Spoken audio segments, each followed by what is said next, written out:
Welcome back to World's Strongest Opinions, episode 37 with CJ Pierce. Correct me if I'm wrong here. You are still the current axle press world record holder in the U90s, correct? I am, yes, currently. Yes, I am awaiting the day for one of these strong U90s to beat it, but I'm sure it'll come. Yeah, the only reason I ask is because there's some really incredible guys out there, and I haven't seen anything, but things change without us knowing in strongman so often. Because again, as we talk on here all the time, it's a worldwide sport. It's an international sport, and people do things in the far corners of the world, and sometimes I'm the last to know about it. So, welcome to the show, man. It's really good to have you. Thanks for having me, guys. This will be a lot of fun. We did a lot of talking backstage. I'm excited to be on here with you guys. Yeah. Likewise. So you're making the move to 105s, which I'm a huge advocate of that. Kudos to you for doing that. I've always been a big fan or actually a big believer in strongman. Especially once you start, setting world records, dominating a class, the right way to go is to move up.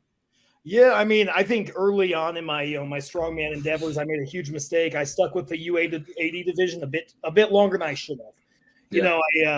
I probably bulked out of that class about a year earlier than when I moved up. I just think for a lot of guys, we get stuck in this mindset of okay, I'm a U90 athlete, I'm a U80 athlete, I'm a U105 athlete. But as we go through these different steps in life, your life circumstances change. Sure. Eventually, especially if you're lifting heavy, you're eating right, you're going to gain weight over time. 100%. And I woke up at 222 this morning. I feel cardiovascular in shape. Blood work's coming back great. I'm like, okay, I can move up a class. I'll gain 10 to 15 pounds and just see what I can do. I think it's a huge shame we don't maximize that human potential that we all have. Yeah, I talk about that all the time on the show, and maybe I present it a little bit differently than maximizing human potential. I really like that perspective. I think that's the gist of what I bring up a lot of times. But strongman is, to me, should be, start where you are and move up, because it's at the end of the day, it's about being the strongest, and the strongest are at the very top. Yeah, and what a shame it would be. I'm 29 right now. What a shame it would be to get to 35 and be like, okay, well now I want to move up a weight class. Yeah, but I'm doing it 6 years later than I really should have. Sure. And I just think that fixed mindset is just it really hampers what you can end up doing down the line. Yeah, I liked your blog post where you talked about some of that stuff of just the way people, I like the idea you were saying, unless you're a high level athlete, most people are cutting and staying in weight classes too long. Yeah, and it's funny, I wrote that, John. I wrote that. I gotta tell you, when I wrote that, I wasn't writing it about myself. Mm-hmm. That was about a week before I decided to move up. And then when my buddies read it and said, "Hey man, are you talking about yourself?" I went, "Oh shit." I think I might be. So it was at that point I realized I was like, "Damn man, have some introspective, qualities here and look into yourself. Why did you actually write that?" And I think it's because I believe that about myself. I just didn't realize it till it was pointed out to me. Yeah, that's actually a bit of an interesting epiphany, if you will, right? Yeah, you just start talking, you start writing to people, and you go, man, why I'm giving out this advice to people, but at the same time I'm not taking my own advice, and I'm going against my own beliefs just because I feel like I belong in the U90 class. Sure. Which I always advocate against, but once again, sometimes it takes a buddy pointing out you're being a knucklehead to really comprehend what's going on. I'm guilty of that sometimes too. Especially now. I'm 44. I don't know if I'll compete in strongman again. And by the time I realized that maybe I should have moved up, I don't know if I was too old, but I didn't want to put on that weight anymore, right? but for the same reason, I got compartmentalized in 105K.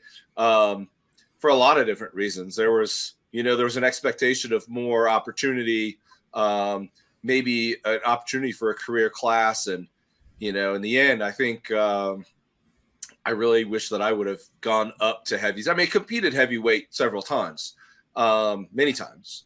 I won heavyweight USS Nationals, in fact. So that's not super heavy, but I always competed up a class, but yeah, I think the real glory is at the top of the sport. Yeah, yeah. And I just always think, you don't train to get smaller and weaker, you train to get bigger and stronger over time, right? Like that's why we're Exactly. lifting weights, you know. Exactly. So I'm not I don't see myself going back down again. Unless, for some reason I have some sort of health issue, like cholesterol gets out. But unless I have something weird like that pop up, then I think that it's the right way to go. Yeah. I mean, Yeah. again, it's all built off of the world's strongest man, right? And the world's strongest man is 360 pounds, right? or more, depending on the year. Oh yeah, yeah. Yeah, and I think that's probably is helpful too. Of like you're saying, at least for like lower level athletes and everything, like just focusing on training and just getting bigger and everything. Like unless there's like real money in it or something, like you want to like maximize your potential. And I really like that idea of like rather than like always being concerned about this like pound for pound, because in strongman there is no Wilks, there is no like. There's no real benefit to that and everything. Yeah, there's no weight class in the jungle, right? Like, we're all in the jungle. There's no weight class in the true jungle, That's right. Yeah, but I get clients all the time who ask me, well, do you think that I should cut for this show? Do you think I should do this? I'm like, listen, no matter what weight class you're in, you're going to take your licks your first couple competitions. You're going to go in there. You're going to have some freak probably run you over, and that's okay. You got to just lick your paws and get back up and get ready to go for your next comp. I think especially the local level guys, don't be doing 20-pound cuts. Just compete in your weight class. Don't put yourself through that stress, especially at the local level. It's a hobby. Once again, especially at the local level, it's a hobby. Don't be cutting all that weight, just to delay the inevitable.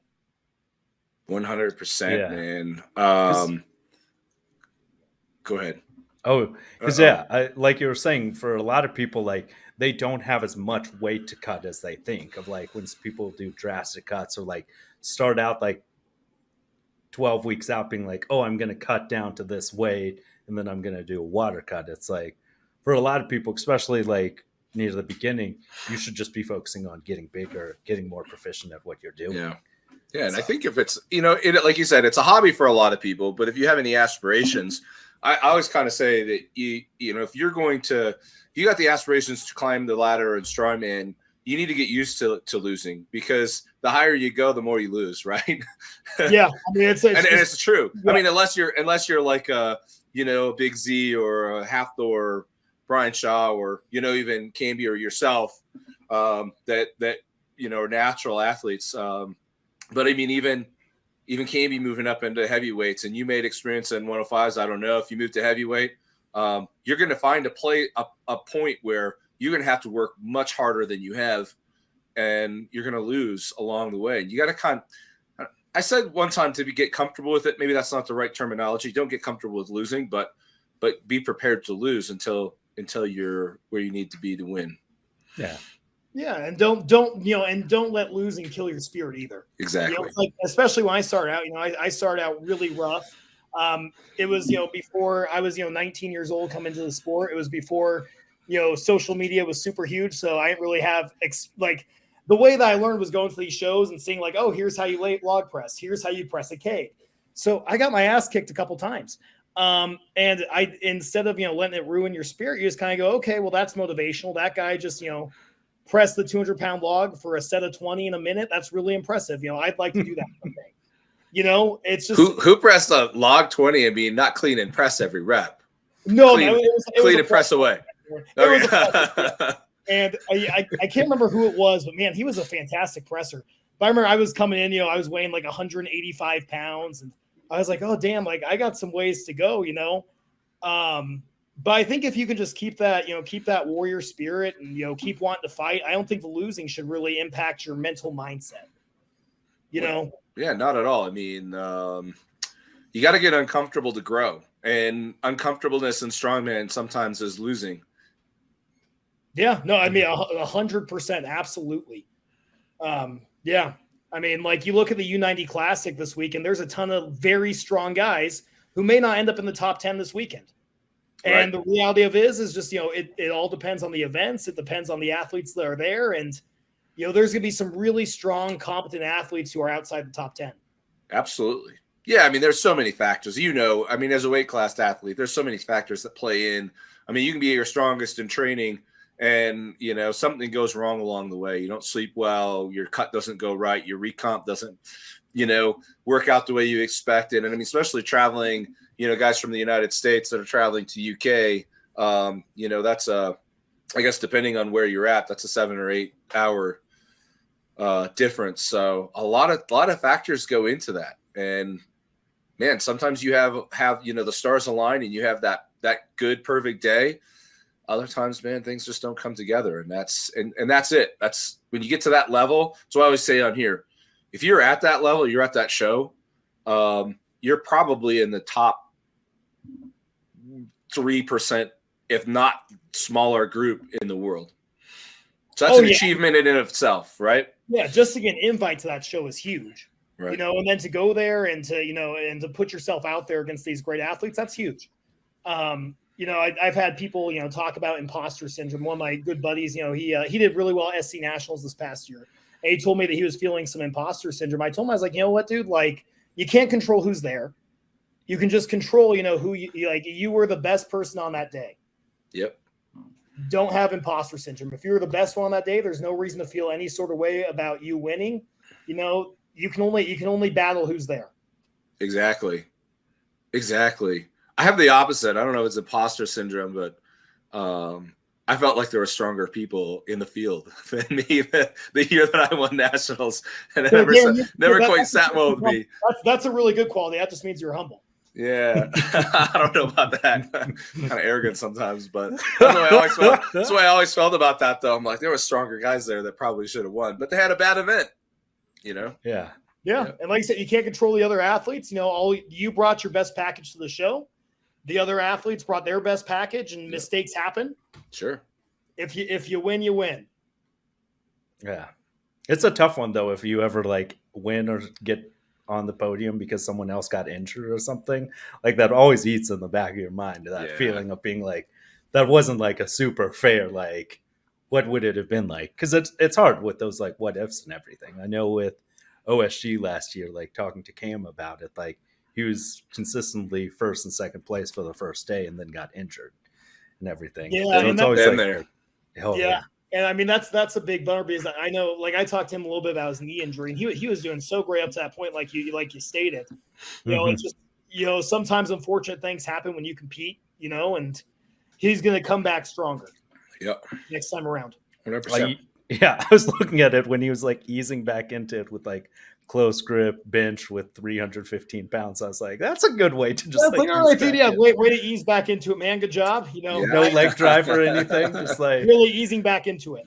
I was like, man, just easing back in with like weights that most people would love to do as like just a max and everything. But I think that's the key part is like keep moving forward and everything.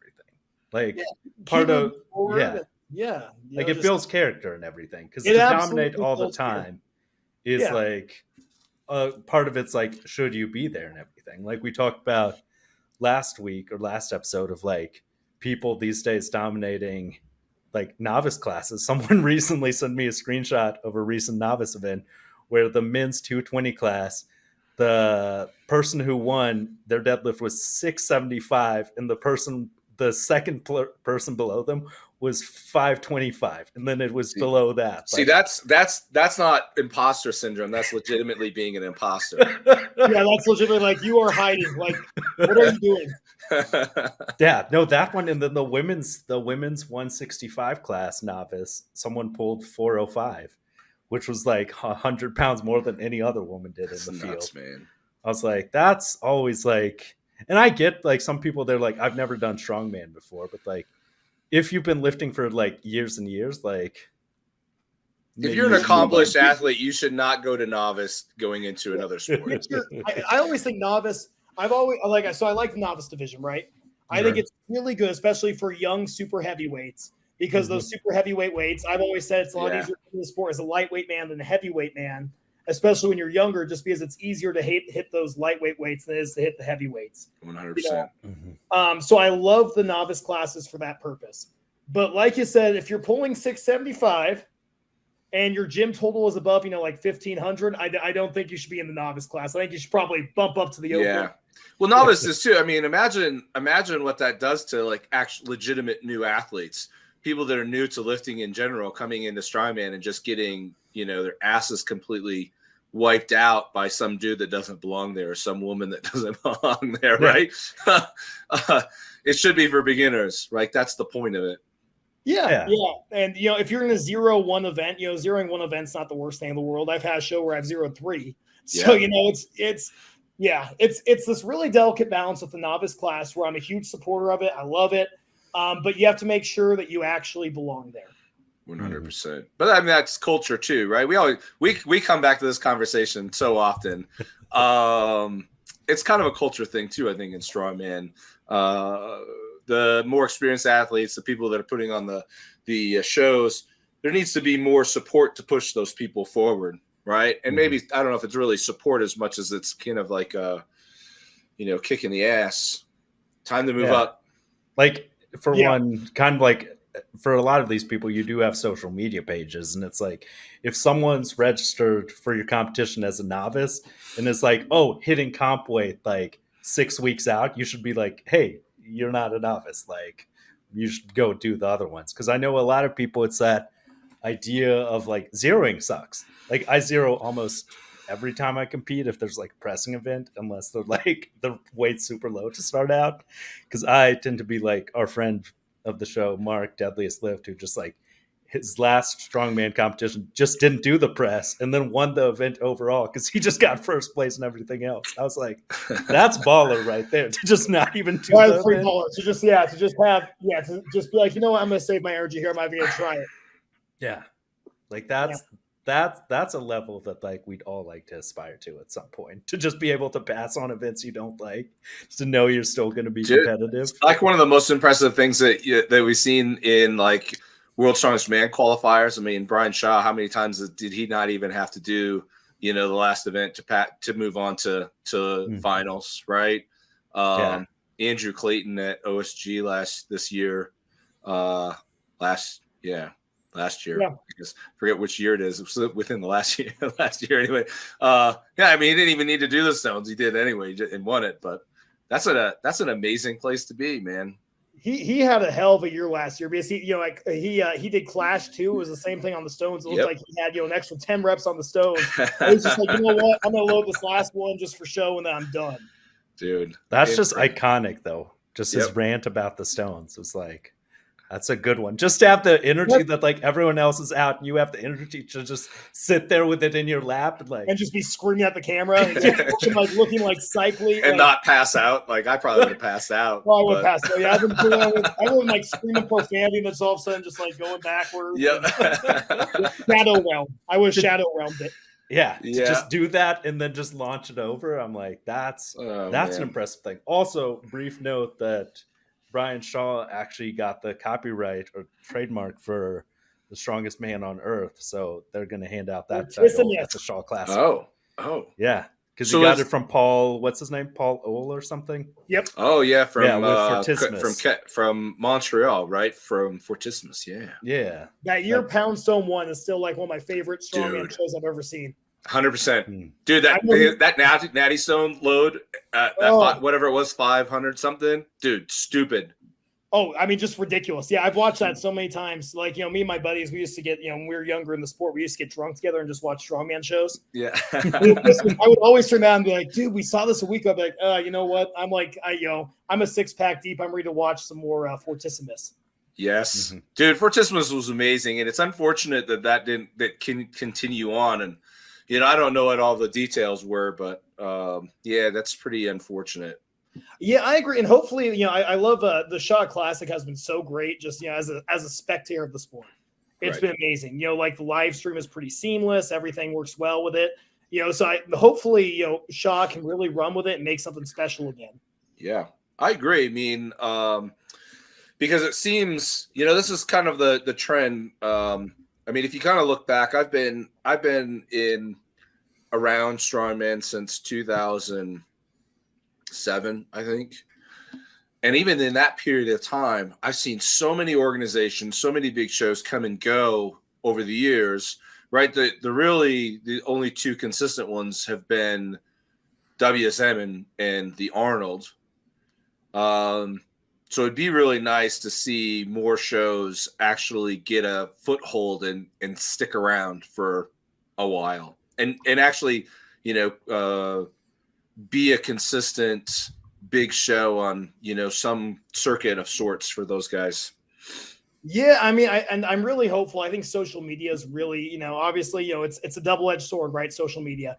But I think that it's been really helpful in just raising awareness about these big shows happening and being like, hey, guys, 100%. there's going to be a live stream for this. Why don't you watch it? So that producers and, promoters can actually see what their audience actually, what their potential audience actually is. Yeah. I really enjoyed the Rogue Invitationals, another one that I've really enjoyed these past couple of years. Yeah. It's a great, even the CrossFit side.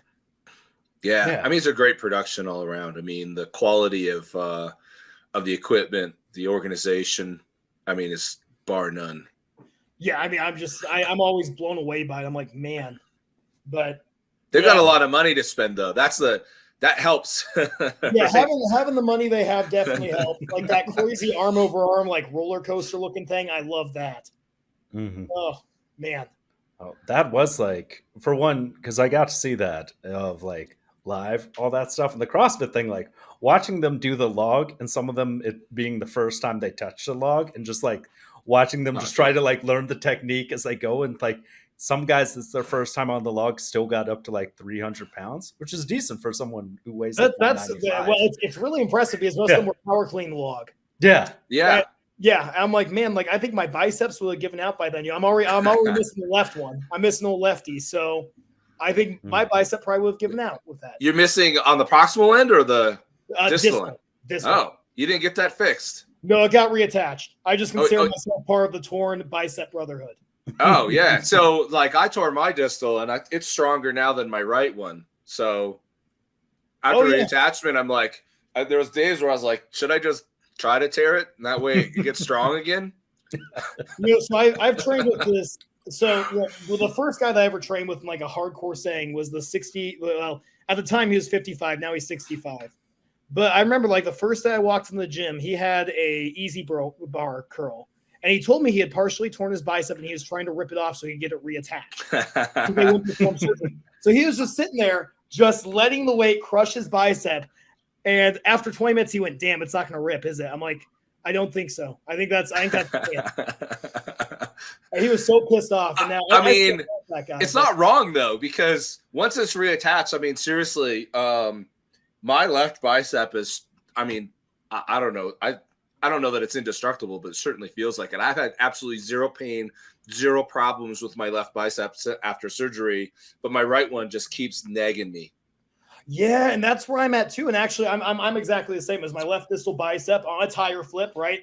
Super typical way to tear it, right? Tire flip. Yeah. The tire was a little wet, slips out of your hand. Next thing you know, you hear gunshots and you look down your bicep. Yeah. It's such a typical story. I'm like, man, I couldn't even tear it in a cool way. But after surgery, like I was really down about it for about 2 weeks. I tore it during COVID, so everything was shut down. Oh yeah. So I had to wait a couple weeks before surgery.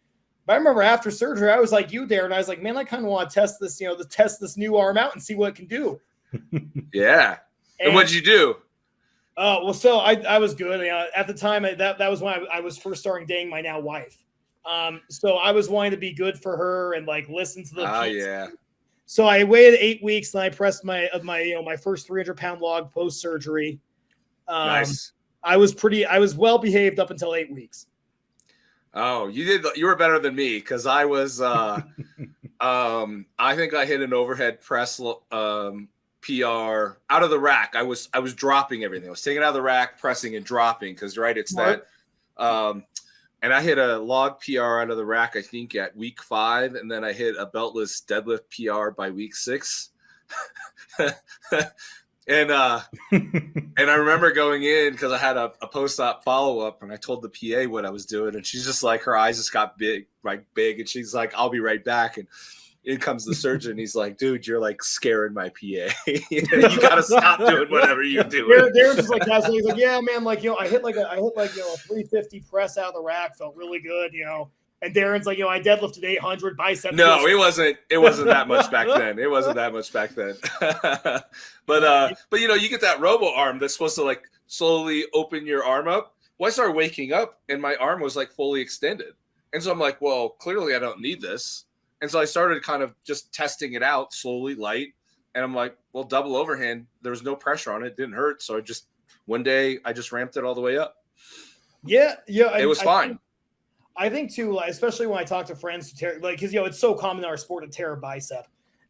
It's not an if, it's a win. It's a win, exactly. Like, welcome to the brotherhood. Here's your pat on the back. I wish we had badges. We do. That's right there. It's right there. Yeah, exactly. But I always tell guys, I'm like, if you're going to see a physical therapist, make sure it's a sports physical therapist. Make sure they understand that you're not like a 60-year-old man who tore it, because that's their common clientele. Correct. And, be smart about at the same time, understand that you're a lot younger. You're coming off of you're more than likely in better physical shape than someone who's 60 years old. And so just also be aware that your recovery is going to be a lot faster.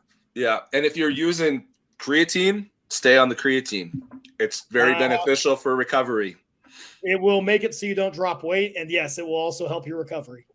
100%. But yeah, you're right. I mean, be smart. And I think that I kind of brag about it.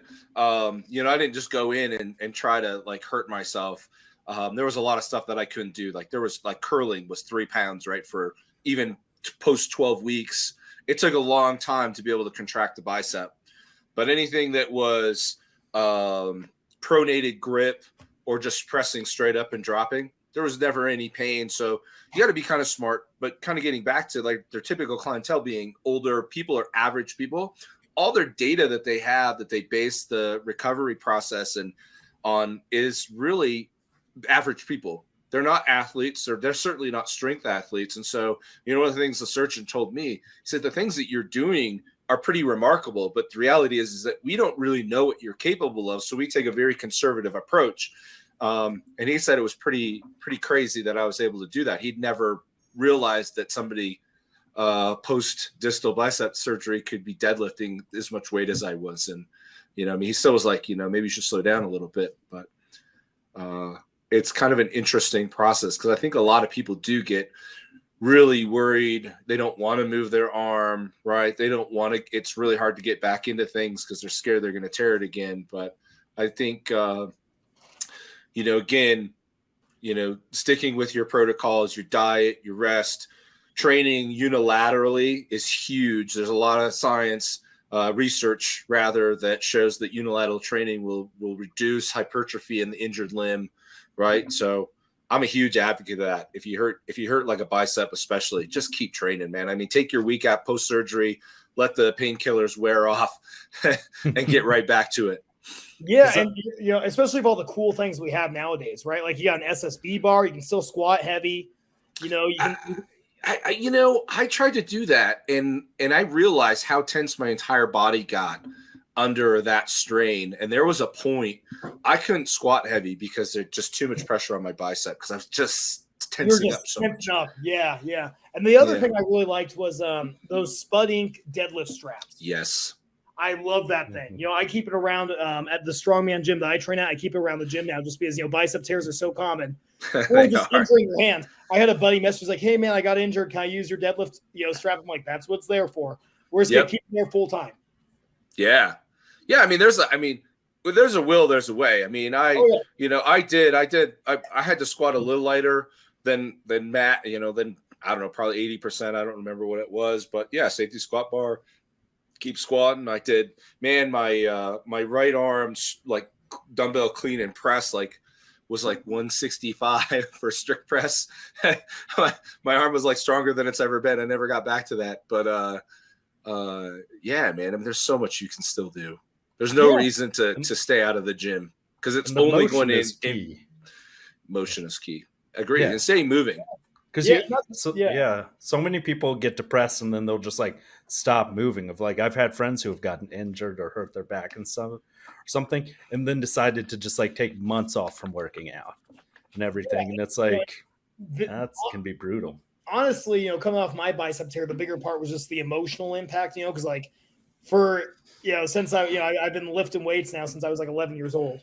So I'm like, Nice. well, what the hell do I do now for 2 hours a day, 4 times a week?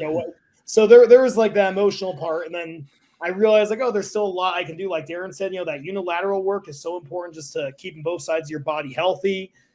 Any sort of squat variation, all those things. There's still a ton you can do. And I really enjoyed it. It was kind of just, an opportunity to do some hypertrophy and gain some muscle. 100%, man. You got to stay moving because, like, and you kind of getting back to what you said earlier, you got to have that warrior mindset that nothing's going to stop you. And you got to have that will to keep going forward. And I mean, that's, the power of mind over illness, sickness, injuries, huge recovery. Yeah, you can't. The worst thing you can do is roll over and quit. That's the worst thing you can do during your recovery. The best thing you can do is, like John said, get moving, let your body move, let yourself still experience that dopamine release of exercise, and find things that you enjoy doing. 100%. As far as like unilateral training goes, one of the best examples of how effective it can be is Devin Larratt, the arm wrestler. He spent a whole season. He refused to train his left arm, like wouldn't even lift anything with it, just focused on the right arm because he was convinced that like his body would like make that body part way better than the rest of it. He didn't lose any strength in his left and actually gained some strength. His right arm was insanely strong comparatively. But right. Still like, he was like, yeah, he didn't lose any strength because he wrestles with both arms, which is insane. I mean, his mobility is insane because his arm, when he deadlifts, his arm can't bend any more than that. And he deadlifts with his arms like this. And you're like, just watching it. But his arm, he was like, his arm physically could not extend fully. That's a sport I don't think I could. I love to watch it. I don't think I could ever do it. Right. Yeah. Those injuries. Yeah. Their forearms are like, like three of mine. I'm like, man, you would break my wrist immediately. It'd be like me wrestling, like arm wrestling with my third graders. And those competitions do happen. Like every arm wrestling thing I've ever seen, like I feel like there's always an injury, and it's always a shocking one. Especially with the women, like the women will have those brutal ones where it's like both going back and forth, and then you just hear that sound, and you're like, there's like some loud snapping, like most famous break in arm wrestling. Between a strongman, actually, they were both strongmen. Who is it? Oh, we did this trivia one time. This is going to drive me super crazy. Famous. World strongest man, and I think it's 99. I'm gonna have to look that up. I know. Man, I don't know this one. Yeah, here I am. I know. I'm. You're not supposed to be looking this up, John. I know. I'm looking. No Googling for you. I know. I'm like, okay. Oh man, this one's gonna drive me crazy because back in the day when Samuelson broke Nathan Jones' arm. Yes, I remember this now. Yes, because it was like shocking. It was a shocking injury.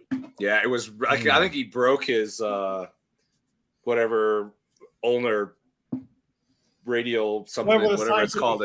Yeah.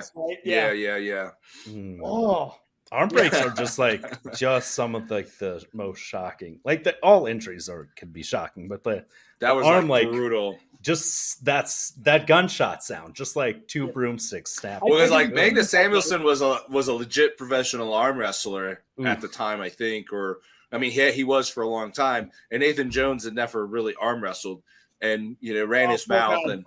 You run your mouth, like and because the professionals, they'll do that thing where their arm isn't extended at all, like your whole body's leaned into it. You're like everything's just kind of locked, and the people they're going against are like fighting like this. I'm like, if you're fighting like that, I would just give up. Like if you're especially that full extend, you're like, ugh.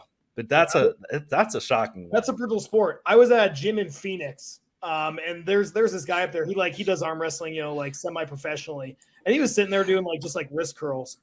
And then he starts warming on the board. He's like, "Hey man, do you want to arm wrestle?" I just looked at him. I was like, "Hell no. Absolutely not. I'm gonna stay over here. You do your arm wrestling thing, man." He's like, "Okay, it'd be good practice." I'm like, "Nope, you're not getting me on that board."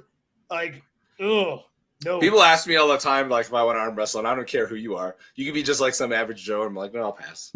Yeah, because the only thing that's going to happen to me is I look like I can arm wrestle. I'm gonna get my ass beat. That's not what I'm worried about. I'm worried about hurting myself because I don't know how to arm wrestle. The only things that can happen, my ego's going to get hurt. And then on top of it, I might have some sort of crippling injury for the next half week. So there's only two things that can really happen. And neither exactly. This is also why I don't ski. Because I always think about that because I live in Colorado, right? Skiing is huge out here. And I'm like, if I fall and I hurt myself, it's going to ruin everything for all my other hobbies. Oh, yeah. I mean, like, just it's so funny, Darren. I feel like as strongman competitors, we actually have more of a sense of safety than people give us credit for because I don't want any dangerous activity to ruin my ability to train. 100%. So people be like, hey, man, do you want to play basketball? I'll be like, no, right. I don't really want to. Like, I love watching basketball. I'm not going to go play it with you.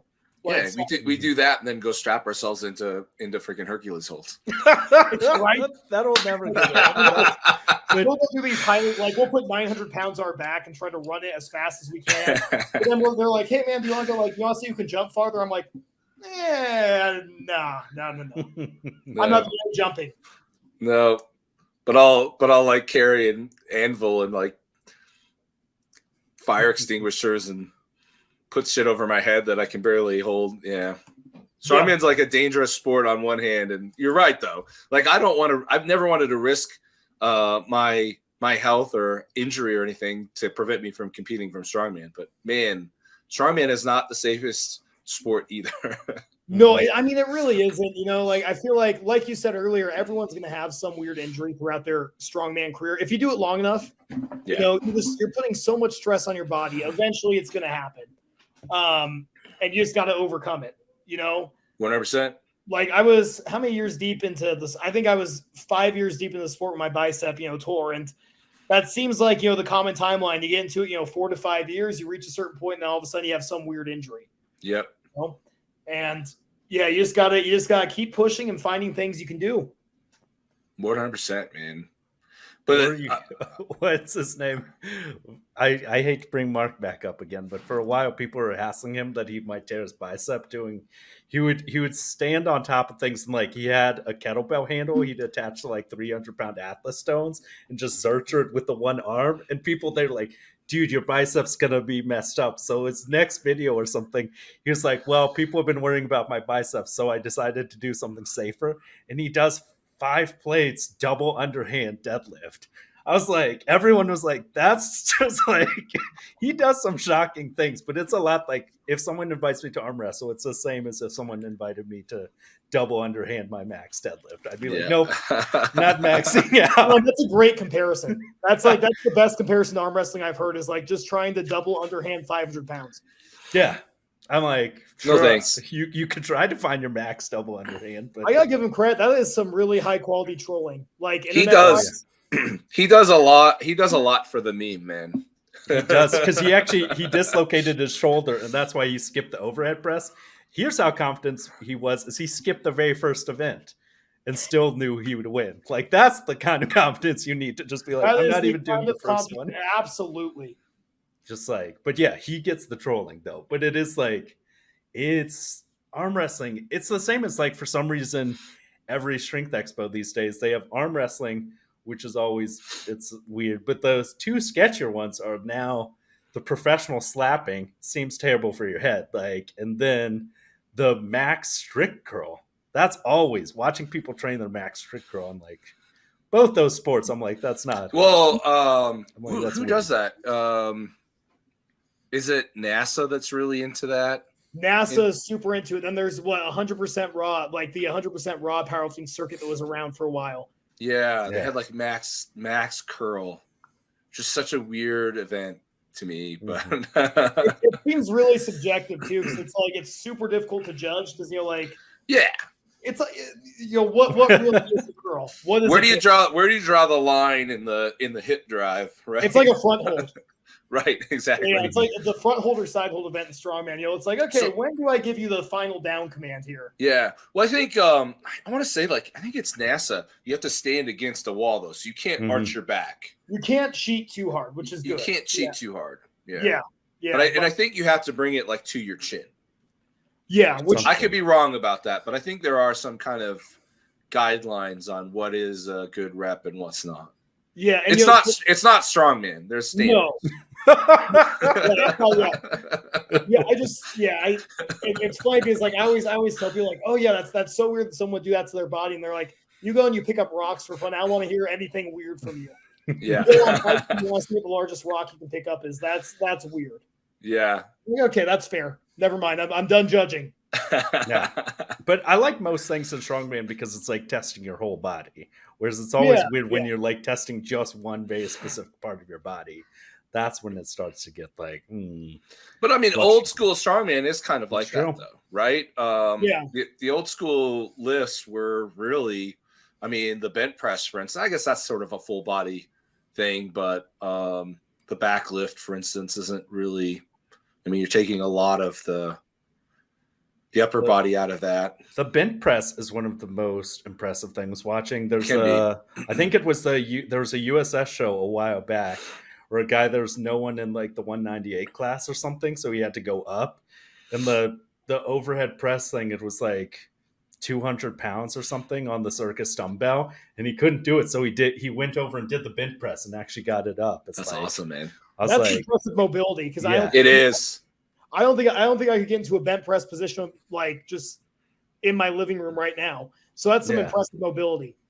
Yeah. It's like when people do the thoracic warm-ups for things where they're like, you should be able to like go straight back while you're like twisted. I'm like, but that I wish I could find the video because it was some guy who did USS as a 198, 200-pound circus dumbbell bent pressing it. That's nuts, dude. And you're like, that's I remember seeing a still shot of it. Because his torso was like 90 degrees parallel to the floor. Just, you know, I was like, man, that's impressive that you can even get down to that, you know. Because he had the mobility that it was literally just like benching it up and everything, which is like the crazy that's thing. Absurd. Like that's absurd. To be able to go upside down. Like I get when some people their overhead press is just an incline bench. I get that, but the bent press, I'm like, I'm impressive guy. Like mobility. the guys who are able to get into that position with like getting so far back to the log always impressed me too. You know, it gives me a little bit of jealousy. So I'm like, damn man, like that mobility is impressive. It's true. You're just gonna throw it up because you're just explosive. That's all I got, John. That's all I have. I mean, that's more than a lot of people have got. That's true. Your training is always fascinating because it's just like explosive pops. A lot more yoke than I'd expect because I'm not a big fan of yoke training. Oh, we're not as much into yoke. Yeah, well, unfortunately, I'm coming up on like 3 shows that have a yoke. No, it's only 2 shows that have a yoke. But I'm coming up on 2 shows that have a yoke, so I'm like, damn, I gotta train this yoke and like I gotta train it hard, you know. I became the opposite. I became the opposite on that.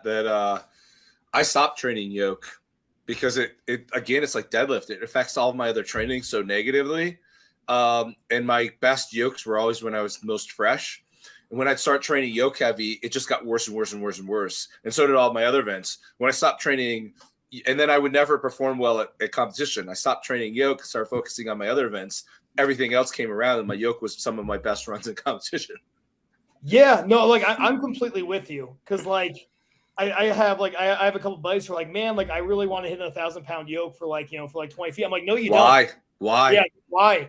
Yeah, no, you don't. Like that's going to sap you for the next 3 weeks. Yep, exactly. You know, I mean, as a beginner, you need to train the events, right? And I'm a big advocate of that. When you're like first starting strongman, you need to focus on the events and understand the form and the idiosyncrasies of all of those events. But once you start becoming a more elite athlete, getting to the top of the sport, man, you need to stop focusing on some of those events because they're just so incredibly hard on your body.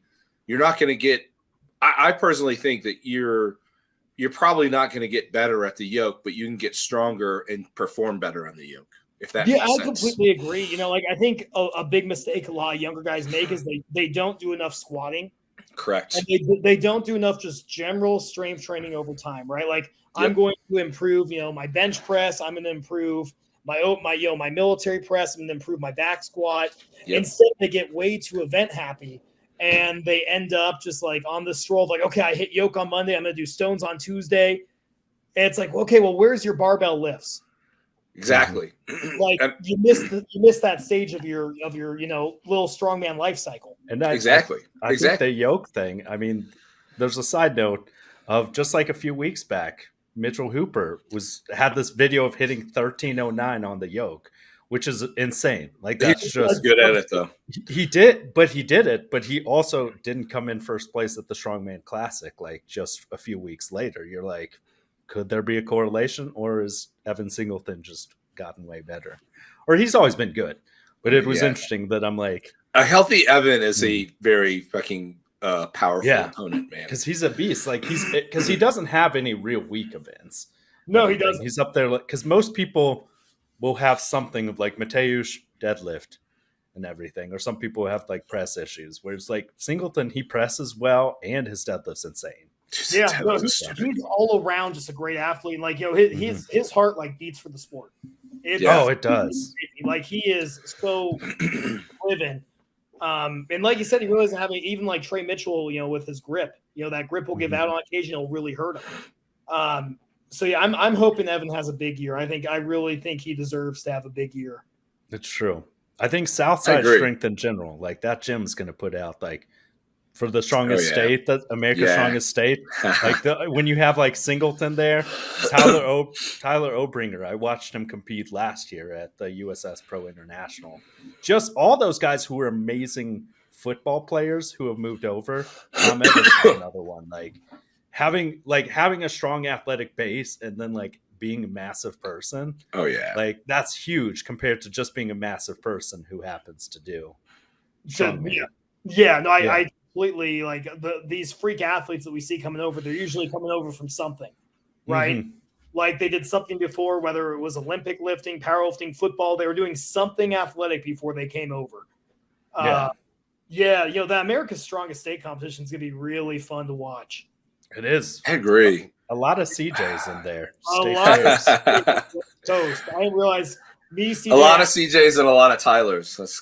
A lot of Tylers, yeah. I didn't realize there were so many CJs. I'm feeling like, I was like, damn, man, like CJ is apparently the name to have if you're on the West Coast for this competition.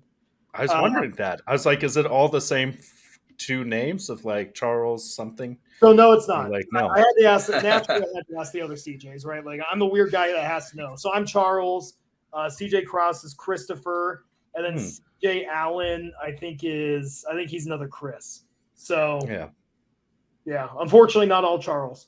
Yeah, CJ Allen's good too. I saw him last year. CJ Allen's a fun guy. Yeah, he's a stud. He's a great competitor. Yeah. Like there's going to be some really good teams. I think Colorado's going to put together a really good team. They're just not going to have any weaknesses. California will of course have a great team. They just have such a great, they cover so much area. They have so many great athletes there. Yeah, Arizona will be strong. I still haven't decided who's going to be on the team here. I only have one guy so far, and that's Roy. Man, yeah. So I mean, I'm like, okay, Roy, you gotta come join this team. I need you to deadlift 725 pounds. Dude, he's an amazing deadlifter. He is. He is sensational at many movements that are just weird and awkward too. Yeah. Because the first 500-pound stone that I've ever seen loaded in person is by Roy. Nice. Yeah, I was like, damn, that's cool. Like that. I mean, he's a great presser though too. He is. Yeah, no, he's pressing around 400 pounds consistently. Like, yeah, I think in the coming years he's gonna be a name you see more and more often. Good, man. I hope so. Yeah. He's because that's a sign. If someone can be an insane presser and an amazing deadlifter, like that's just phenomenal abilities right there. And just in general, be able to move too. Yeah, I've been trying to shoulder a 400-pound sandbag for a long time. Watching him ragdoll for 7.5, I watch him. I'm like, okay, well, thanks, Roy. I'm gonna go back. I'm gonna put 100 pounds and hit some reps, I guess. Yeah. You just need to do like that guy did for OSG and just get a smaller bag and fill it full of lead shot. Yeah, see, there it is right there. The hardest part, I don't have the longest arms, and so I'm just sitting there. I'm like, damn, okay, like snatch, grip, deadlift it, and I watch Roy do it, and his entire palm is underneath the bag. I'm like, okay, well, that's nuts, man. Well, you gotta pick it up vertically, then pick it low, and do. I think the most. I don't know, man. I say famous, but probably the most well-known person that was doing vertical shouldering before a lot of people was Adam Dirks. Yeah. Yeah. And so you do it the Dirks style, and it's amazing how much more efficient it's weird to me to see people still grabbing it like horizontally and rolling a bag through their shoulder. Some people are very good at it, but I'm not one of those people. The difference in difficulty for me personally between a vertical pick versus horizontal is like night and day. I can put so much more on my shoulder with a vertical pick. Yeah, and I think too, and a vertical load efficiency, like you said, the efficiency of it. Like Andrew, he's competing at the Chaos Classic this weekend. He does that vertical pick, and it looks so much smoother than the athletes doing the horizontal pick to the shoulder. Yeah, he bumps it forward, hands under, and just that lap to shoulder movement is so quick. Well, I mean, you can get so far under it, your hands, and just throw it up with your hips, and you're just like right over the shoulder. And you're already there. Yeah, it's sensational. It's amazing. When I actually did that, and I did my qualifier for OSG, I surprised myself. I mean, I blew away anything that I'd ever put on my shoulder previous to that. Yeah, it was kind of a cool qualifier, right? Because ultimately, I decided to just focus on Clash last year, but I was going to do the qualifier. So I was like, okay, this was kind of fun because I'd never pushed a heavy sandbag to shoulder or even really, a stone to shoulder for that matter, because with the stone to shoulder, it's always about speed and efficiency. Sure.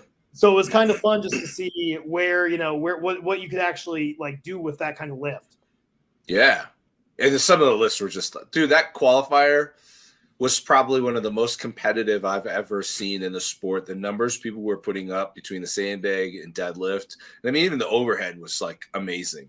I think we had multiple 400 plus in the 105s, which was just stupid in my opinion. It's insane. Yeah, it's insane. I remember looking at the numbers. I was like, man, there are some hidden freaks out there. There are who just you would have no clue about them because they don't post on social media and they just they live in their garage. Yep, that's the insane part to me. It's the proof that there's always somebody going to be stronger. It doesn't matter how strong you are. If you're at the top, there's probably somebody out there that's still stronger than you, and we'll never know who they are because they're probably some corn-fed farm boy in the far corner of the world, just throwing weight around like that, like it's nothing. You'll never know who they are. That's just strong from tugging potatoes all day, Yep. Yeah. Hug enough potatoes, you're gonna have some pretty nasty forearms. Yep. That's why I love Martin's Lisi's, him and Romark. They're doing the Strength Unknown series where they travel around the world. Yeah. And the things they see, there was some guy in China recently. So they had this concrete block with a handle on it. And there's some old man in his 60s or something tossing it up and catching it and everything, just ragdolling it. And the weight on the side says 60. And I was like, 60 pounds is pretty impressive. 60 kilograms. But it was 60 kilos and he's just flipping it and catching it and stuff. And I was like, and two, between that and then the Basque stone loading, watching people put is nuts. Putting over stone loading would pick up a little bit. Me, dude, yeah. I can't believe that it's not a bigger part of strongman. Yeah, because those things are amazing to watch people shoulder 250, 300 dude, kilos. The world record is 329 kilos to the shoulder. Oh my God. That's okay. That's way higher than I thought it would be. Yeah, 329 kilos. Yeah, they said a moderately good stone loader as a heavyweight and stuff. You should be doing at least 200 kilos to your shoulder and stuff like that. When Martins was there, they were asking him, they made him try to do 220 or something on it and everything. And it's crazy because the handle, some of the people, it's almost unreal to watch. It's like watching your overhead where you're just 300 pounds looks like nothing. Some of these guys would just flip 400 pounds to the shoulder like it's air. And I was after watching people with last year's OSG qualifier was great. This year's, there are some critiques there, but that's its own thing. Don't allow people to use a barbell for an overhead press for a qualifier for strongman. I don't know what's happening. Yeah, well, and I think too, obviously I don't want to call anyone out, or make anyone feel bad about what they did, but I think too, filling your sandbag with lead shot, it's not against the rules, but you're definitely stretching the rules. It's definitely stretching the rules. Well, I mean, I used lead shot in my Vicks. I only had one bag, but my bag was a tall bag. Yeah, because yours was the Iron Mine bag, right? Yeah, but putting lead shot in a 250-pound bag to make it over 400 pounds, that was stretching etiquette a bit. It's very similar to doing a stone that's less than 20 inches as a man. Yep. for a qualifier. Yeah. Like that would be one of those things where you're like, It's not against the Yeah. rules, but it's against the spirit. You know what I mean? Agreed. It's Agreed. against the spirit of the sport. You know, not necessarily the rules, but the spirit.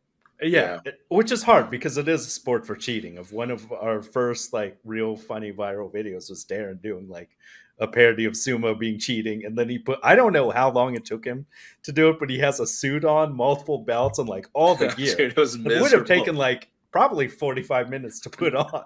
You should It's have one gotten of your the blood best pressure things. checked, Aaron. Get your Oh, blood. dude, it was through the roof. Like I was sweating like profusely. I Yeah. could feel like the palpitations in my head. Oh. He had the straps on and was pulling out some tacky too. So the commitment to that bit was just fantastic. That's I an need to impressive bit. That's impressive. Yeah. I had too much definitely have time to, on like, my bring you hands up on back that. then. I was unemployed for a period of time, and I had too much time on my hands to do stupid shit. Oh, the skits though, because he had several really great skits that were just like.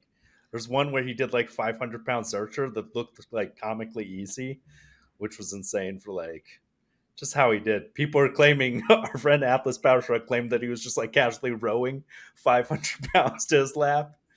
I was like, that's a good one. But yeah, Darren overall, his bits when he's committed to a bit, some of the best bits out there. Yeah, you know what, Darren? I feel you. I'm a teacher, so right now, I'm in my 2-month summer break right now. Yeah. Mhm. So the shenanigans I get involved in, Yep. I'm like, man, I need work to start again. I'm like, I am just too bored. I need work to start. No, I'm definitely not bored. I'm never bored, even when I have like. Well, I guess I got a little bored when I wasn't working. Obviously, bored enough to come up with crazy skits. But now, like, I'm working, and I just don't stop. My weekends are full. I compete. I do Highland Games on Saturdays, and then I go fishing all day Sundays. So, like, That sounds like a Also- pretty solid life. dude, it's solid. He does I have have to no bring complaints. a tripod so he can be a fishing influencer. I feel like that's really like be one of those people who just blows up on TikTok, just outdoor stuff. Darren, you'll probably make more money becoming a fishing influencer than we do Okay. being in strongman. So 100%. Like as we were talking about, I mean, off I could the make air. more money in ping pong than strongman. I mean, that's true. I'm gonna look forward to Darren being sponsored by Bass Pro Shops. oh man, that would be something else. That would be the best if on this podcast we could just do giveaways for Bass Pro gift cards.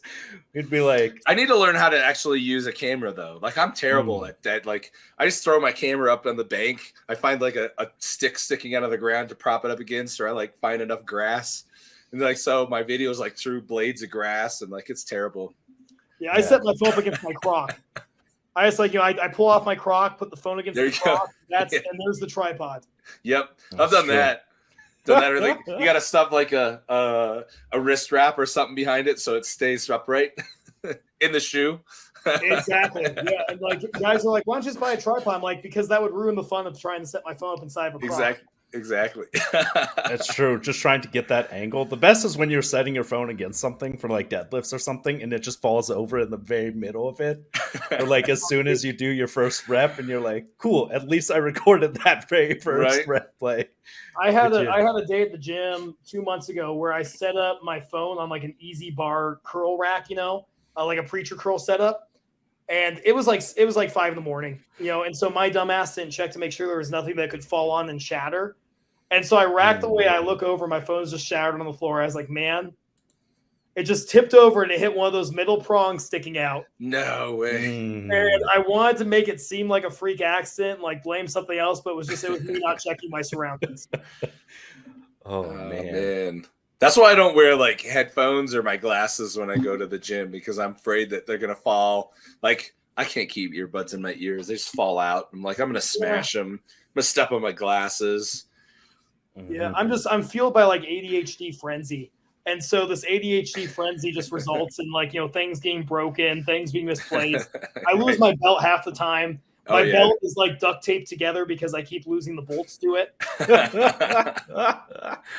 That's awesome, man. There's a funny video a while back that someone was doing like a sandbag over bar, and they were going for like a real high one, and they're super proud of it. It goes up and over, but their sunglasses had flown off as they were doing the extension, and the sandbag just lands directly, and you just see pieces of the sunglasses just spray everywhere. It made for a great video, but I feel terrible as it looked like a pair of Oakleys.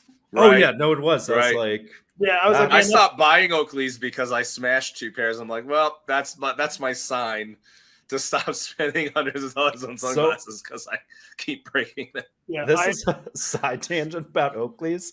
So there's only 2 companies in the country that operate like eyeglass stores for the most part. It's like Luxottica and something else. Oakley's wouldn't agree, so both the 2 parent company wouldn't agree to some sales deal. Both the companies refused to carry Oakley's for a while. Oakley's went out of business, and then they bought them for pennies on the dollar. No kidding. Yeah, it was a brutal thing where you're like, yeah, that's kind of Oakley's crazy. just like tried to stand up and like Huh. was like, no, we're not going to deal with your weird price gouging and pricing. And they're like, okay, we're just not going to carry you in any store for months. And then they just bought them. That's a Wow. power move. Okay, That is a power move. that's a power move. Yeah. I was like, it's a brief tangent, but I was like, it's worth sharing.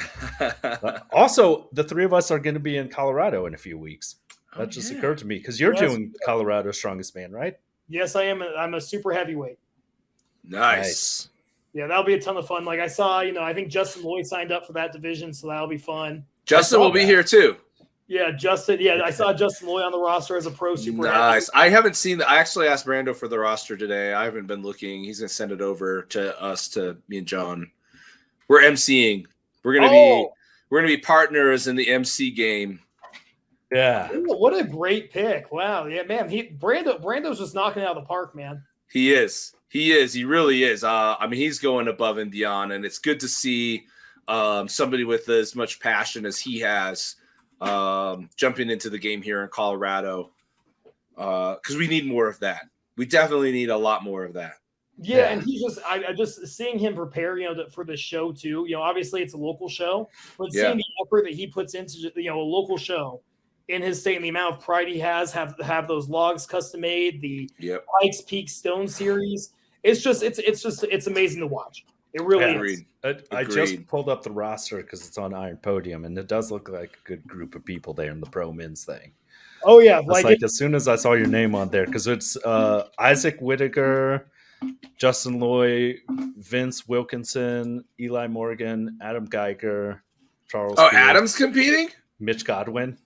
Boy. It's a hell of a roster. I love Adam. He's such a good dude.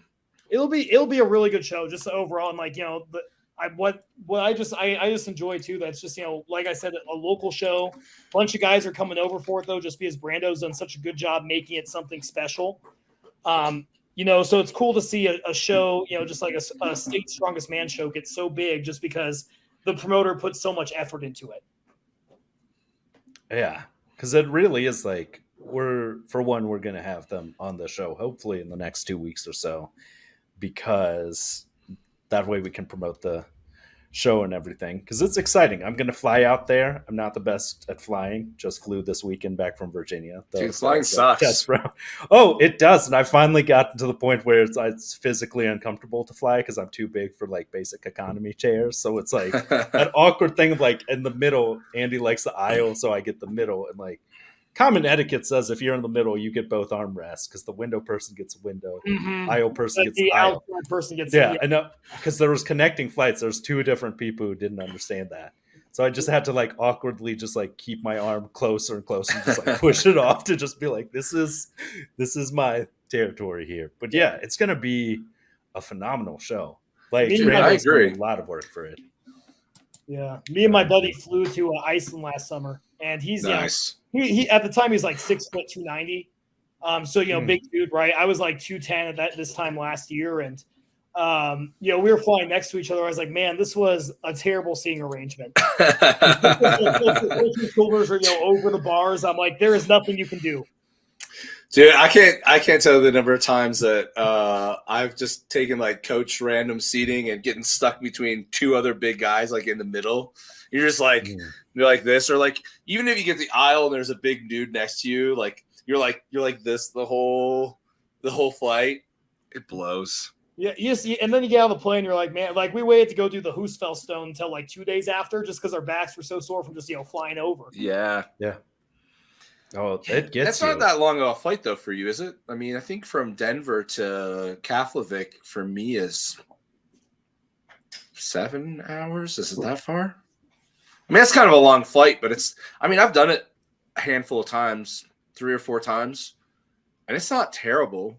No, the first time I went, the big mistake I made was like I thought going cheaper was the way to go. So I booked like a 17-hour, Oh no, 4-hour layover here. At the time, I was like 22 years old, so I didn't know any better. I was like, I'll be flying for 17 hours. And I got into Keflavik, and the first day was just me sleeping.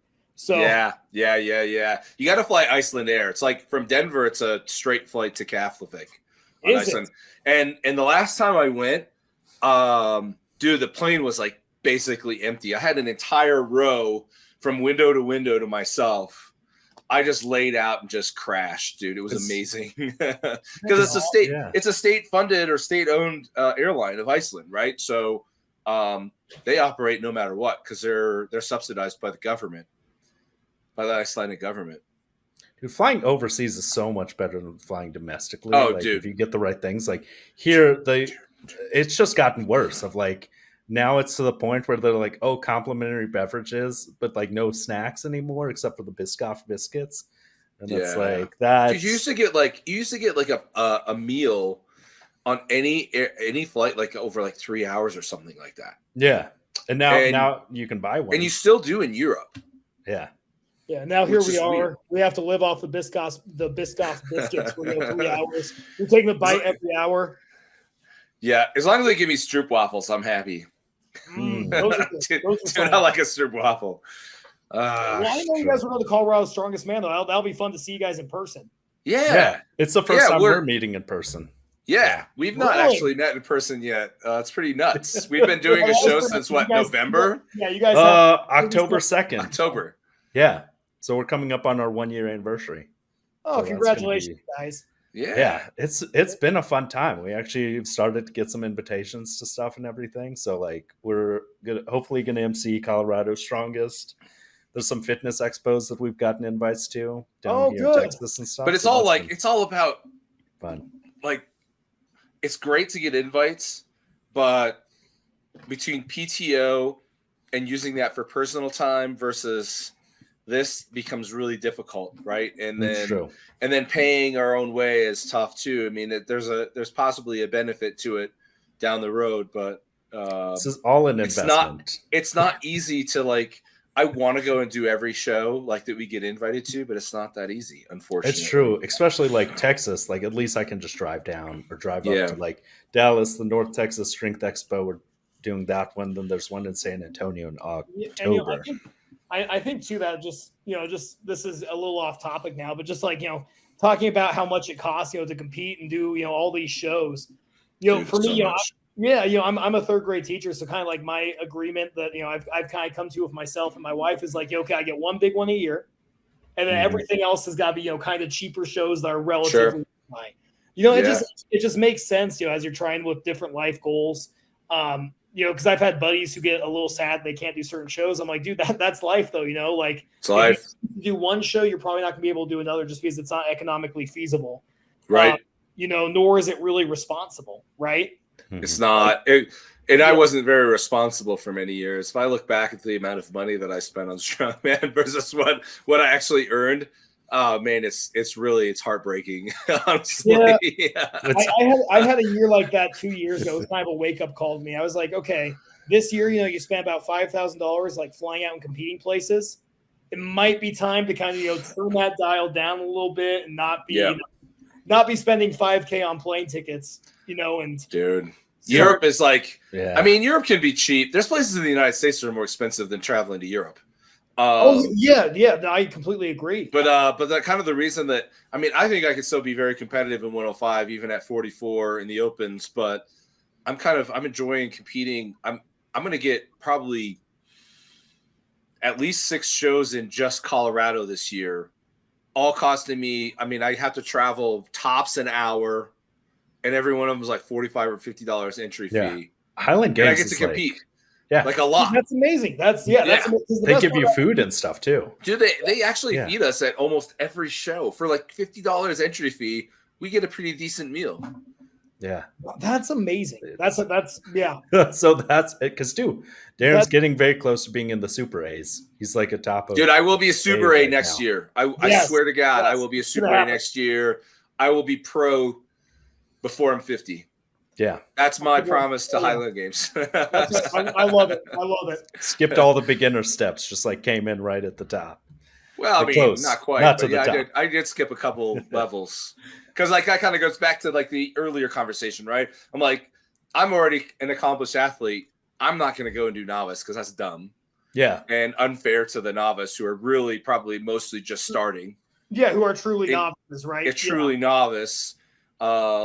And yeah, I mean, by my first games, I probably wouldn't have won B's, but by my second game, like I would have been winning B's. So go straight to the A's. Yeah. See, And then because somebody has to lose in the A's, right? I'm not winning the A's yet.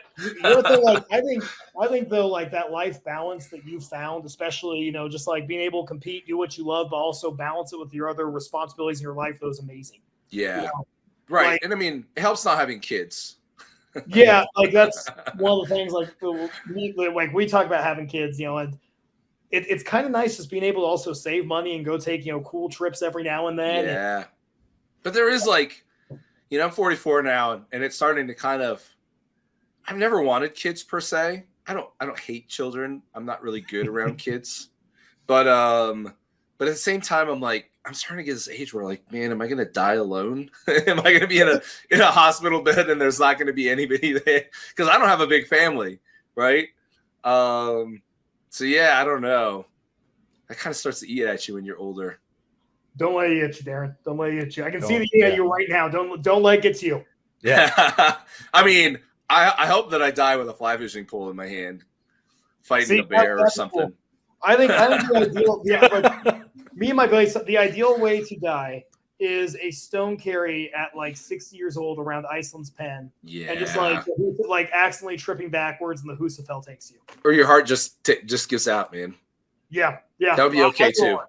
Yeah. See, and then you don't have to think about there's no, it's just because that really is like getting old and like just like aging, and it just gets worse and worse after 60. Yes, like man. That's a bummer because a lot of It my is a bummer, relatives like you start to like lose your memory and things are kind of miserable and you just feel awful. And medical for, science, while it's great, right, and has provided us with a better quality of living and health.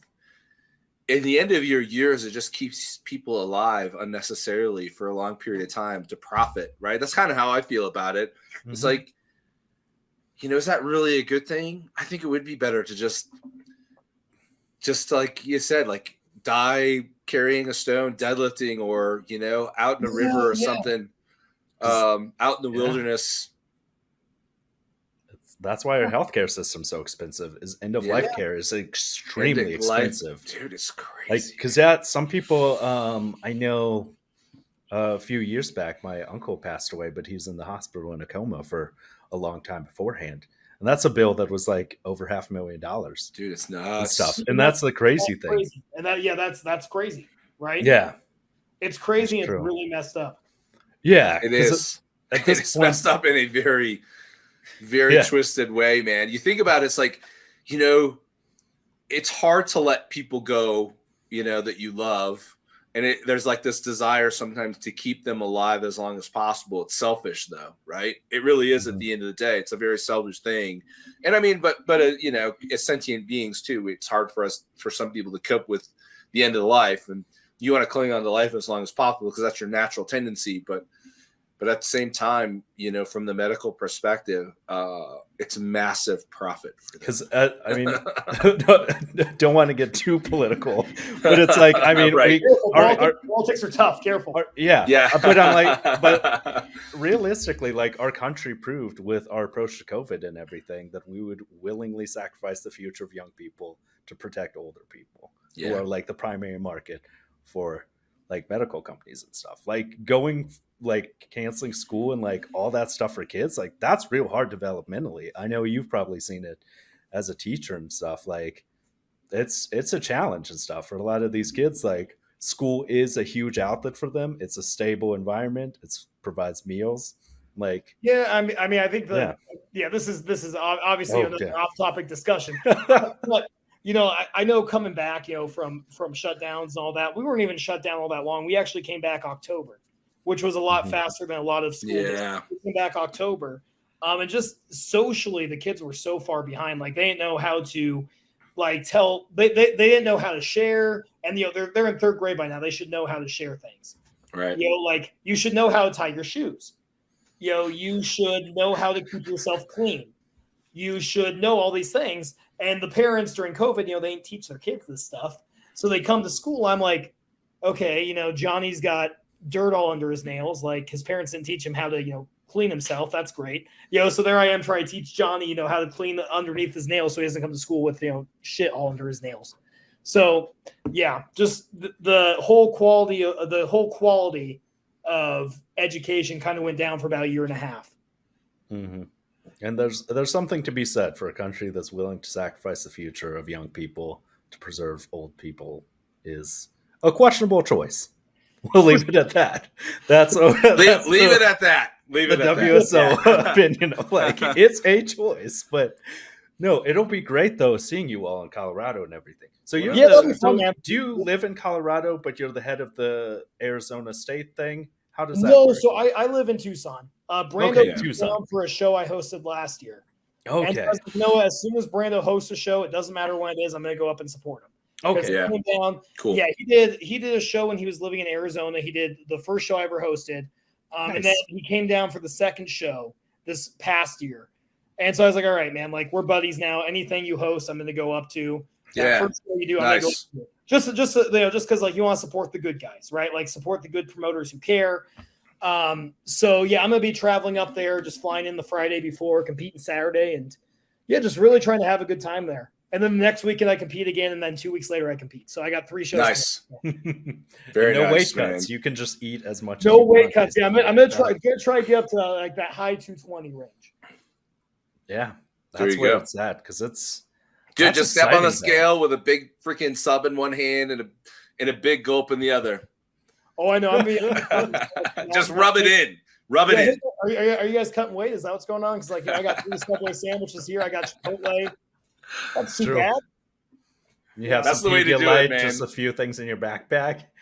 You just weigh in with your whole bag because that's going to be great and everything. So, what are your shows after that? So you have Colorado Strongest State on the 12th. Colorado Strongest. Yeah. So Strongest State is. Yeah. Yeah, I'm gonna do that in the super heavy class, and then Arizona Strongest Man I'm doing the next weekend as a super heavy, and then Pro Strongman League has a qualifier for U105s. I'm gonna do as a U105 September 9th. So it'll be a busy month, but it's gonna be a fun month. Is that an online qualifier? That is in person. It is in person. Where's it at? Beach, right? Huntington Beach. Yeah, Huntington Beach, California. Yeah. I may have to ramp it up and take a look at that. Yeah, dude. I mean, like, and especially the flights. Getting out there is super easy. The Huntington. Super cheap from here, man. Yeah, like Denver to LA is nothing.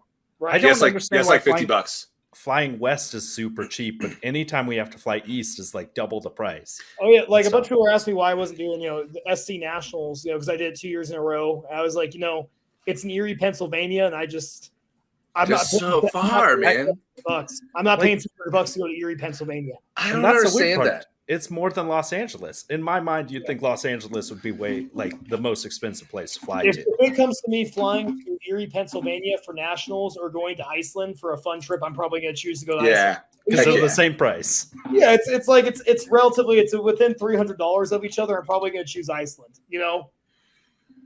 Yeah, I don't understand why USS and SC are always putting these shows.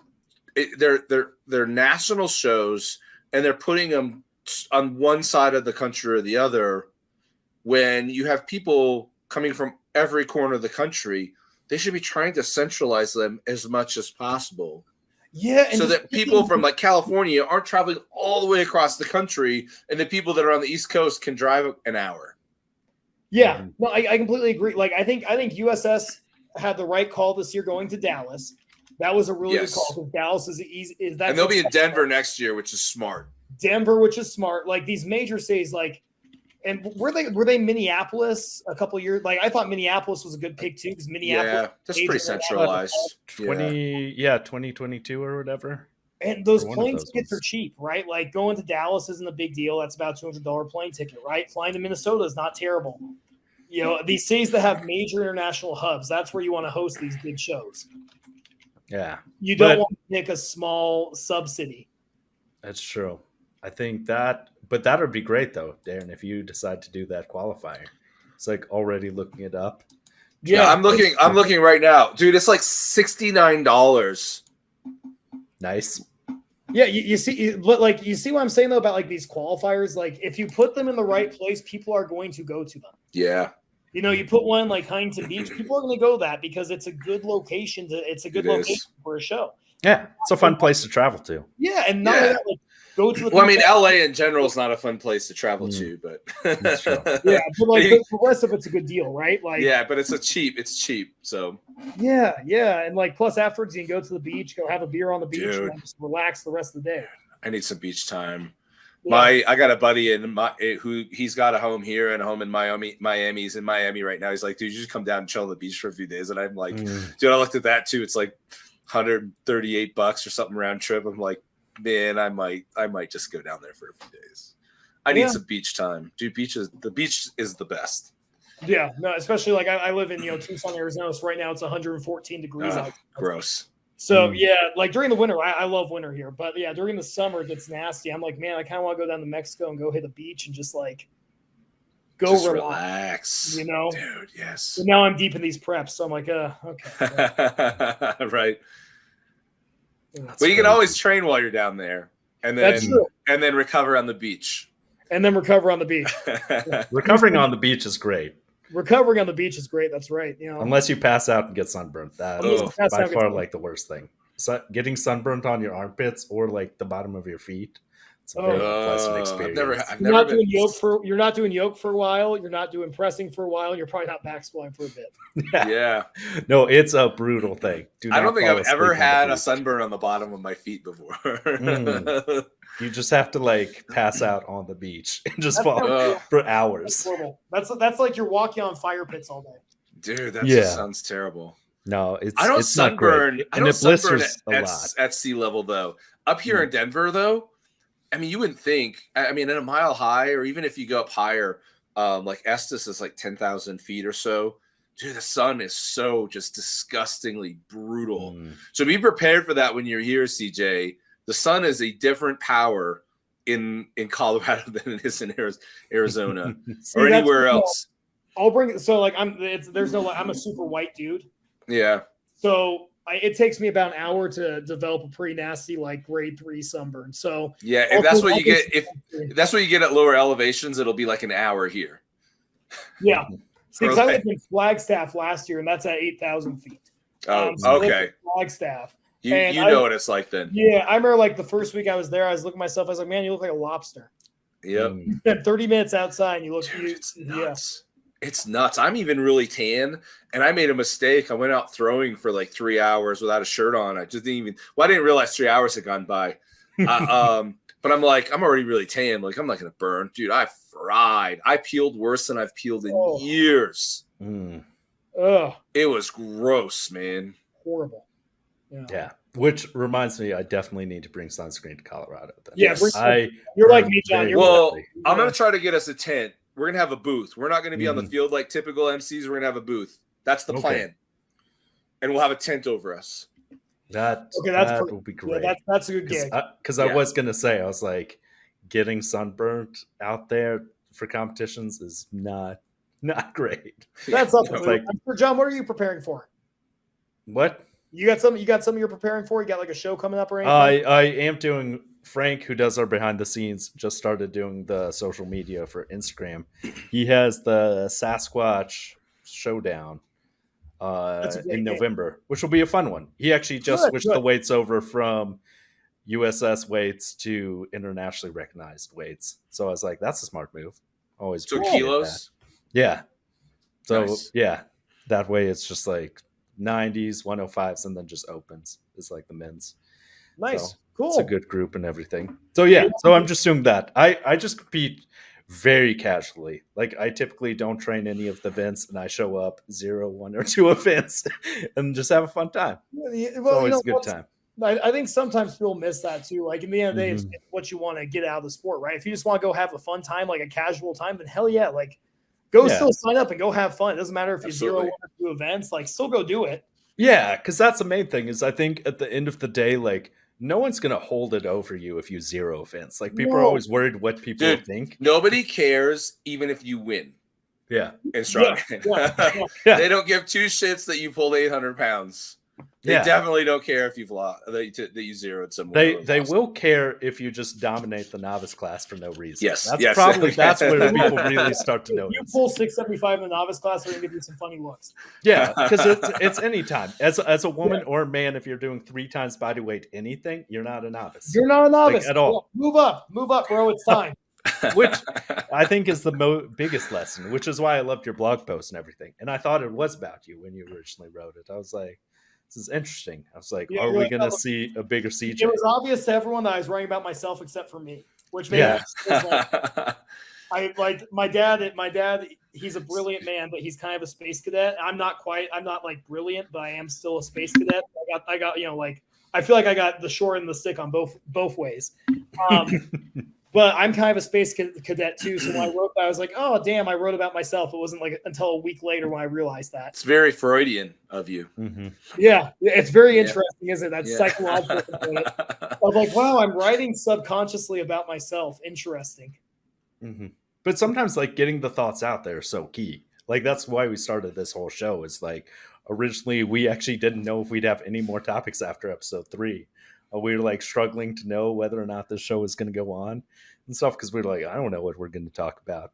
And like, there's always stuff to talk There's about. always something because the great thing is like, you can do an episode on world records, validity of world records. You can do that kind of the controversial topics that maybe I don't like to touch, but you guys would probably love to do. Oh, dude, I love the controversy. That's I'm all about the inflammatory comments, but I mean, it's all kind of organic though. Our show's we've never structured it too well, and I feel like when we have tried to structure it and try to point it in a certain direction, that it dies quickly. Whereas if we just have an organic conversation with the people that come on, sometimes we repeat some of the themes, which is good because it shows that those themes or those conversations matter to more people than just us. But I mean, I think all of our best episodes are just an organic conversation about whatever. And I think it's what's unique about our show. Yeah, no, I think it's a good way to approach things because this has been super fun, right? It's just a loose, casual conversation. Yeah, that brings up topics that are interesting, but at the same time, it's not so structured where you pigeonhole yourself. Yeah, exactly. And in like our guests, I think drive the show more than anything. And if we kind of, like you said, pigeonhole you into like question, we're going to run out of material. Yeah. And whereas go ahead. Sorry, John. Oh yeah. Sorry, I interrupted you, but we try, like Darren and I agreed that like people are always like, oh, are you going to ask CJ about his records or like these things? I'm like, we're not going to ask you about anything people could Google and stuff. That was kind of like our stance. Cause we originally did try to structure things. Like we would kind of have an itinerary and it was like, didn't go anywhere, or you just like hit a dead end. Whereas like our best conversations have been where people are like, what are you going to talk to them about? Are you going to ask them these questions? Like, how's their training going? And I was like, most of our followers follow these people on Instagram. They can see the training themselves. Yeah, people know your contest schedule. Yeah. So I like the organic nature of just what you guys do. It makes for a more fun conversation. Yeah. Because it has been a fun show. And like, that was our biggest thing. Is like, we're here to have fun. It's you want to listen to something like when I get off work, I don't want to listen to problems. I don't want to listen to anything too serious. I like it's like when you go to bed, you watch something familiar like The Office, right? Yes. Like it's better for me. I prefer to listen to something more casual, just that's kind of just feel good, because that makes 100%. A big difference in everything. I've been I need to get back into it, but one of the things I would try to do is watch Office episodes in other languages just to try to pick it up. Because people said like watching something you're super familiar with in another language that you're like trying to study is like the best way to learn That's it. pretty smart. Because you're like, you know what the Office is about. You can, like, most of us know the conversations verbatim. And so, Oh yeah. You so know, then it's like, you know every Dwight quote. You know, like oh yeah, because Dwight really was like one of the best characters and everything. Just yeah, like, like one of the greatest characters Oh. ever developed. You know? yeah, Yeah, like, and too, that show was phenomenal and everything, because I think it was this like brief time where it never got really too political or had an agenda or anything. It was just like just how it goes and everything. was Some of just- the later seasons kind of struggled, but like that's what happens when you've been doing it for too long. yeah, no, for and sure. everything. So I was like, that's the main thing we did with this show. Is it's been amazing the guests who are like want to do the show and everything, because we had Travis Ortmeyer reached out and everything. So I was like, that'll be a fun one. And then the America's Strongest State, that's been good. So slowly things are like we're building up momentum and everything. I'll fly out to shows that are close to Darren. And everything. And then I might have to do our Texas things. But that's also the hard thing is like it's harder to like line up schedules for me to compete now if I'm going to competitions just to hang out and see people. Yep. And stuff. Because like traveling, honestly, for me, traveling takes about as much time to recover from as like competing and stuff. Once you get in flying and everything, like my knees bothering me just from like having to sit in the same spot for like 3.5 hours and stuff. Like it's an unpleasant feeling of like, because you're trying to like make yourself somewhat small because you can't like spread your legs too much. That's like the nature of the beast. Like we feel terrible everywhere but the gym. It's true. It is it's like yeah, my wrist is kind of feeling funny sitting here, but at the same time, when I was at the gym earlier, damn, pressing felt great. Mm-hmm.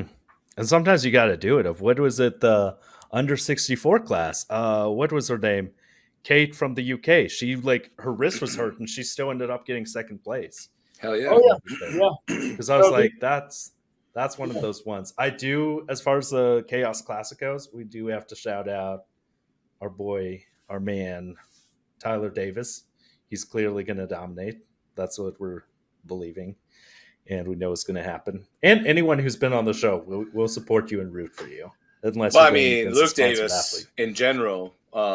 He's like, we support anybody that's been on the show. We support people that we have good relationships in general. But I mean, there's some great athletes out there besides that deserve everybody's support. One of the big things that we talk about on here is trying to create a community of support and helping each other, not only get exposure, but help grow the sport sort of organically too. I think CJ Kraus was a big advocate for that when he was on is taking just that second to share other athletes' stories or their posts, comment, right? Because it helps expose everybody. And in a sport that has so little money in it, that's very, very important to the posterity of each athlete's future, right? So, which is also why it's a big deal. It's so important that John Hack was invited. Like, it's insane to me to watch. Like, he had a duck walk video and some power stairs, 100-some thousand views and like tens of thousands of likes. I was like, that's huge exposure. And he's like interacting with these other athletes. And then the people asking, like, what is that? What is he doing? Yeah. Right? Like, it's insane. Because we take it for granted. Like, if I watch someone do a duck walk, I'm like, oh, that's a duck walk. They're doing power stairs. Duck walk to power. Whereas you realize 100,000 people, everyone they're like, what's this? Like, dude, it blows my mind every time I see those videos of somebody doing like, and I'm not saying what John was doing was like mediocre or average, but you see this all the time, all over social media, people doing something just mediocre and they have this like massive following and people just like their minds are blowing. And I'm like, you people don't get out very often to see what's really going on in the world. Yeah, no, I mean, I think that, those kinds of opportunities for guys outside, of our sport is really good. Like if we get some elite CrossFitters to come over and try some of this stuff, oh, dude, dive into that market a little bit. That's another couple 100,000 viewers right there. I think weight class strongman would be in for a rude awakening if we had some top CrossFitters come over and under 200. Because that's the main thing. I mean, you had guys literally hitting 300-pound logs after that was like their seventh event. and they had like run a 5K earlier in the day or something. I'm like, very few people can do something like And that. for many of them, it was their first time touching a log. Yeah. So I mean, like, I think that the move of getting some of these guys outside the sport is really awesome. Yeah. I'm glad to see that we're not, gatekeeping some of this top level stuff, just because the gatekeeping has, not that it's a big issue, but I've just seen sometimes powerlifters will want to, cross over even at the local level, and guys will kind of be like, oh, okay, well, like, strongman's a lot harder. It's like, they're different disciplines. We should welcome everyone to give it a try and not. I agree. Like, because for a while, one of our first episodes, or earlier episodes, we were talking about the fact that like routinely powerlifters will just show up to strongman deadlift events and just dominate. And some people they're like, that's kind of rude. Like it's not their sport. Why are they just coming here to ruin it for us? And I'm like, no, that probably says something. Trying to do. Yeah, they just want to try something new. It's it's that whole thing of the universe is not just us, right? Right. And even though we're the main character in our own books, we're not the main characters in everyone's book. That powerlifter's 100%. not going to the strongman show to hurt your feelings. Right. He's going because he wants to give it a try, and we should support that and just agree. Be positive, I think strongman always too. Like to me, strongman was the amalgamation of all sports. Right. It was to find the strongest man. Right. And you go back and you look, and there was bodybuilders, powerlifters, there was Olympians that came into strongman to prove who the strongest person is, and gatekeeping that nowadays doesn't make any sense. It defeats the spirit of the sport. Yeah. So we should be welcoming that, and I'm also kind of an advocate. We talked about this before. I think it's a bit egotistical to claim a world record in strongman when it's done with straps and a suit and is less than what the powerlifter world record is in the same relative weight class without suit and straps. It's just, if you're going to be the strongest, claim to be the strongest, you need to be the strongest. You need to be the strongest. Absolutely. And I'm glad to see the shift the sport's taking, though, because I do feel like there's a lot more positivity around people competing nowadays. Yes. I think it's a lot more of a welcoming culture, which is really good. I think it's the shift that we need. Agreed. And I think the future is bright, man. There's a lot of people, like we've talked about, doing great things for the sport. People have come in and left a very lasting impact and impression. And there's newcomers coming in, working really hard to make the sport better. And we need to support those people. And I'm actually kind of an advocate of not supporting everybody, because there's some people that don't do a good job, and we shouldn't be supporting them, because we as a sport, as athletes, as fans, we should be striving for improvement and raising the bar at all times. And in order to do that, you have to vote with your dollar, vote with your view, vote with your likes, and support the people that are truly doing good for the sport. Absolutely. Yeah, because that's one thing I've tried to do. It's my little personal mission is like, for one, this podcast is a fun hobby, but like I'll try to sponsor events or people who I know are doing stuff that's good for the sport. Brandon Spivey, Brando, the Limit Breakers thing, Chris Ellison. I've heard good things about him, so I try to help out in these small ways. And Chris, I was kind of bummed out because I couldn't make his show this year just because the dates didn't collide with my calendar. But that show looks so cool. I told him, I was like, man, next year that this might end up being my big travel expense, just because how much he's promoting it, how hard he's working on that show. It makes me, an athlete, really want to go support that dream he has, the vision. 100%. Because I think it's a fun thing. And two, I think oftentimes people can sometimes say that our show we can be a little bit critical and everything, but it's namely just trying to improve things and stuff. The fun part about this show has been people listening to it and seeing these little ripples and stuff go out and stuff, because it really is a good way of talking about these things. Because I think for the longest time there was an element of gatekeeping and stuff. But I think things are changing. I mean, the fact that I get to have some sort of niche small spot in strongman without being a competitive athlete of any kind, just Except maybe if they're from the floor searchers, I could maybe be competitive because very few people want to do that and stuff. Because that's a fun one, but no one likes to just do the searcher from the floor. It's all about to the lap. It's all about no. That's very true because like I'm thinking about Mm. myself, and I prefer to do searchers out of the rack myself. Yeah. Out Yeah. of the rack or Mobility from the lap, I'm like, is a major issue. Hey guys, I don't want to be the buzzkill, but we're coming on an hour and 40 minutes. Like, I don't know how we did. We're 40 minutes over our sorry, target. guys. It's do this all the it's time. all good. It's all good. When we have good conversations, man, things go a little long. But I know you probably have your wife's probably wondering how long you're going to be on, CJ. I've got to eat. There's still other things to do outside the podcast. It's been an awesome conversation, though. Yeah, guys. Really, Seriously, yeah. Thanks for having me. Obviously, I haven't talked to you guys in person before, so this has been a ton of fun. So yeah. But we're going too soon. Yeah. We'll meet you. I'll meet you guys soon. We'll have a beer. Okay. Absolutely. Any final words for you? I mean, where people can find you or anything? Yeah, so I do run a blog. I like writing. I do it for free. It's called Missing Bicep and Stone. So if anyone ever wants to read the stuff I write, that's where I do most of my writing. Like I said, I do it for fun. It's a good outlet for me. And sure. If someone can benefit from it, I would love if they can read it. So perfect, man. Yeah. Well, pleasure having you. Hopefully we'll have you on again sometime in the future. Look forward to meeting you in person here in a couple of weeks. Yes, it will be a blast. Beers around. Beers and sunscreen. Sunscreen. 100%. Absolutely. Thank you so much. Yeah. All right, guys. Later. Yeah. Support us on Patreon or Anchor, and find us on Instagram or Facebook.